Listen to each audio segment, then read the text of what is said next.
Salut à tous et bienvenue dans cette vidéo, vous êtes bien sur ZSTB. Aujourd'hui je vous accueille à l'atelier pour le remplacement de l'intérieur d'un turbo sur une Ford ST 225 chevaux. C'est parti, let's go.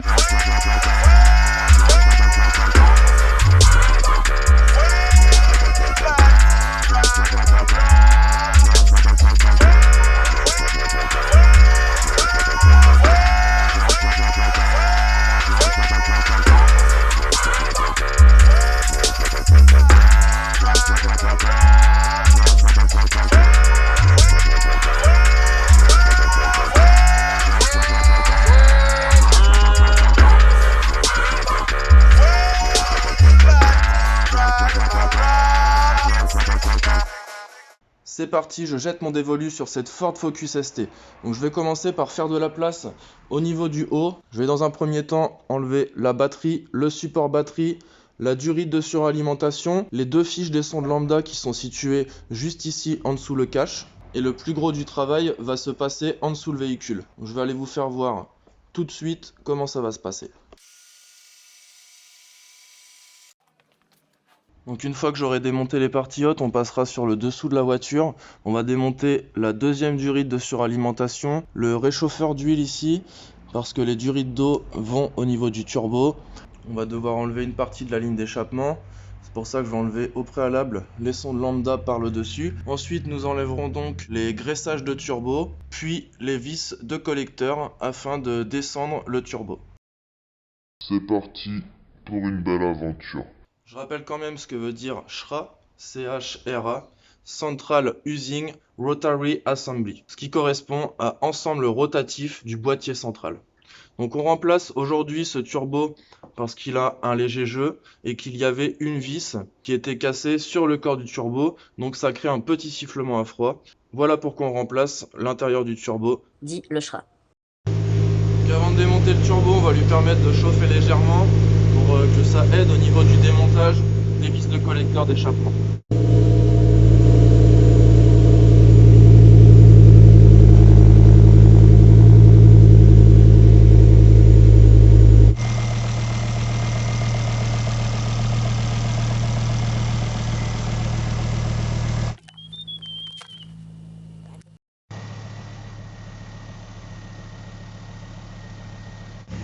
Pendant que c'est en train de chauffer, je vais vous faire voir donc le CHRA qu'on va remplacer.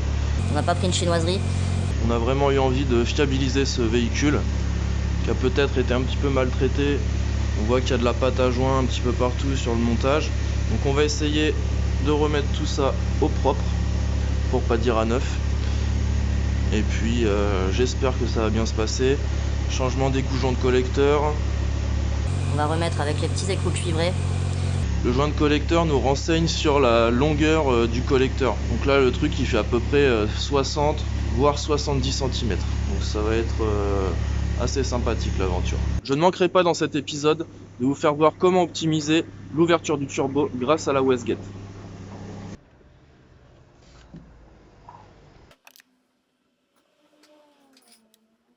J'en profite d'être au-dessus et d'avoir un bon visuel pour retirer la tôle par flamme.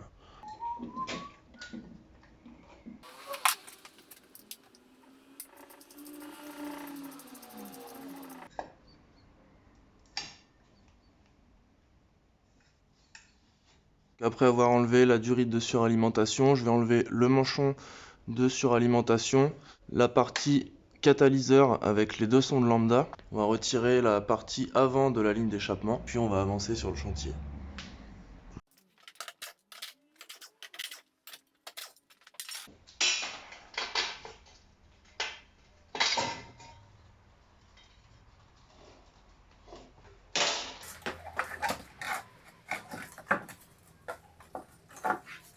Yes.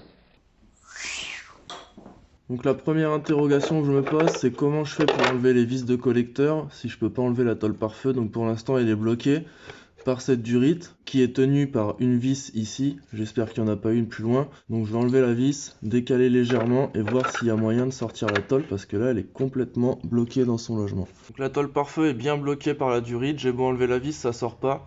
Donc on va faire la vidange du liquide de refroidissement. On va enlever le réchauffeur, comme j'ai vu se faire sur une vidéo de démontage en Angleterre. Et puis on va voir si cette fois-ci la tôle pare-feu veut bien sortir de son logement. Bon, j'avance pas à pas sur ce chantier. Donc là je vais décrocher la wastegate. Je vais au préalable mesurer la distance qu'il y a d'origine entre ici et là. Mais je vais vous faire voir quelque chose que je viens de repérer qui m'interroge légèrement.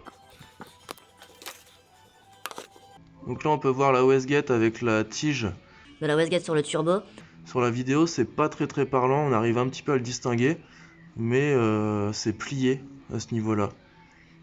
C'est légèrement plié. Donc on va démonter et on va regarder un petit peu plus en détail.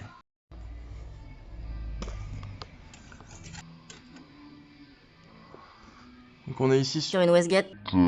l'écrou jusqu'à la fin du pas de vis, ouverte à 2 cm avant démontage. Voilà donc la wastegate qui est déposée, qui n'est rien d'autre que l'actionneur du turbo. Nous allons contrôler ici son bon fonctionnement. Voilà. Donc là, juste derrière la wastegate, se trouve ce tuyau qui, serré, bouge dans son insert. Ça me semble un petit peu étrange qu'à mon avis, ce tuyau, qui est un tuyau conique, une fois serré, bouge quand même. On verra peut-être mieux par ici.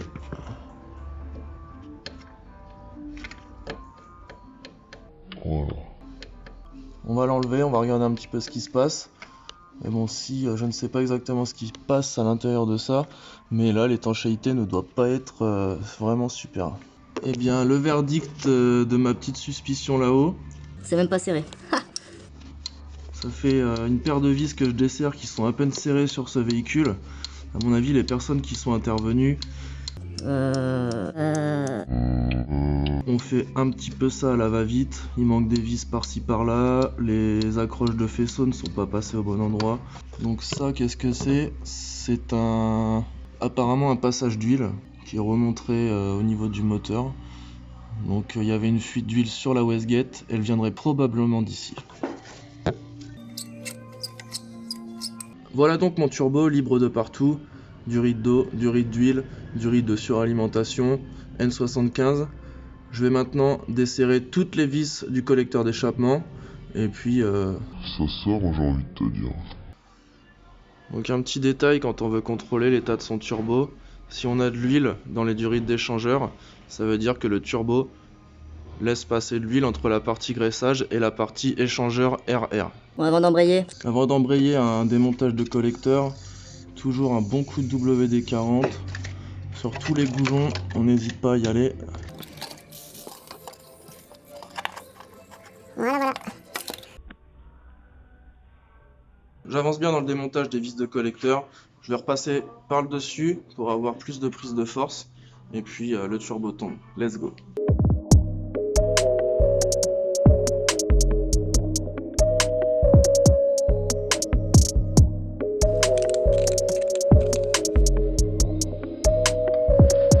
Le petit miroir est souvent d'une aide précieuse dans ce genre d'opération.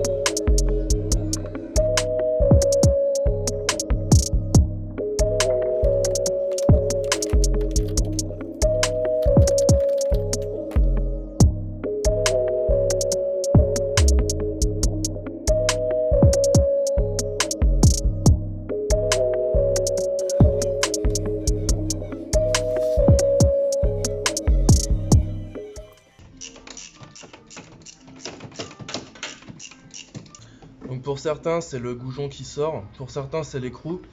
Donc sur un où il y a le goujon, je vais remettre l'écrou en plein milieu pour pas que le collecteur et le turbo tombent une fois la dernière vis enlevée. Je n'aurai pas de mal à enlever par le dessous. Donc pour enlever le collecteur, j'utilise souvent ce genre d'outil. Donc c'est un cardan court. Pour une grosse douille. Simplement la douille et le cliquet, je serai un petit peu près de la culasse, donc j'arriverai pas vraiment à opérer. Avec la petite rallonge, je serai trop loin, donc avec ça, c'est parfait. C'est souvent ce genre d'outil que j'utilise pour démonter le collecteur d'échappement.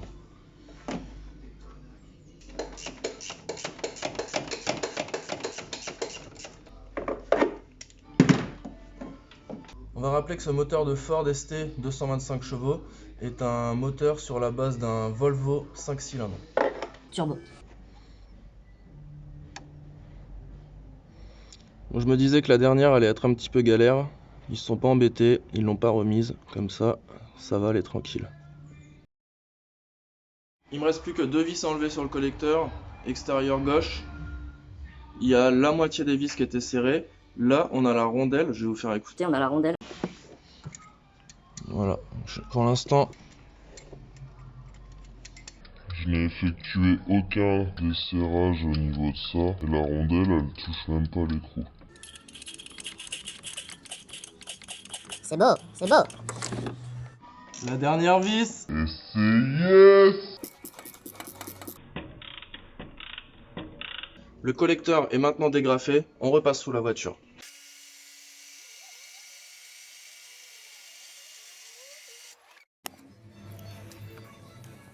Il ne me reste maintenant plus que le graissage du turbo à enlever.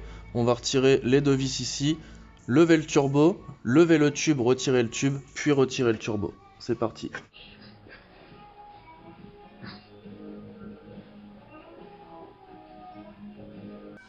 Il me semble que ça sort. Il me semble que ça sort.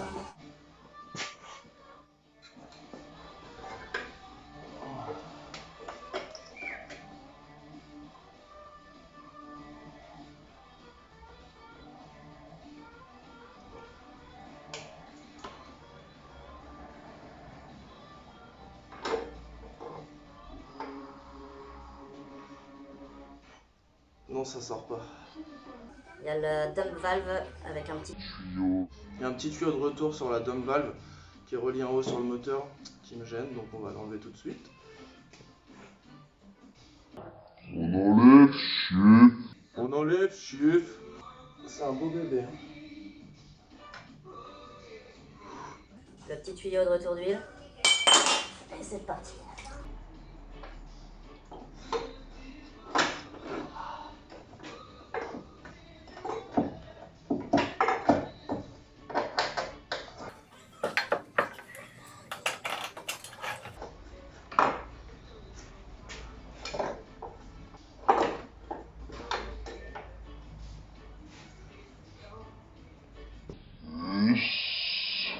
Et bim.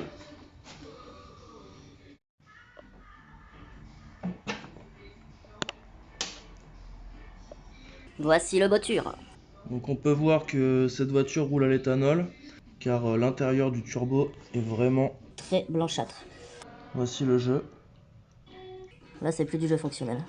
Donc ce turbo est rincé, nous allons remplacer le SHRA à l'intérieur. Nous allons ensuite aller nous poser sur l'étau. Pour changer le SHRA et ouvrir le corps du turbo. Il va être à présent question de désaccoupler les deux parties, la partie turbine et la partie fonte du turbo. Cette réalisation va donc s'effectuer en plusieurs épisodes. Nous aurons le premier épisode en cours, le deuxième épisode, ouverture, changement du SHRA Et refermeture du turbo. et le troisième épisode, remontage du turbo, puis essai du véhicule. Cet épisode est à présent terminé. Si ça te plaît, tu mets un j'aime. Tu mets un like, tu commentes, tu partages, tu fais ce que tu veux. Nous on te laisse, on va bosser. À une prochaine, ciao. It's all true.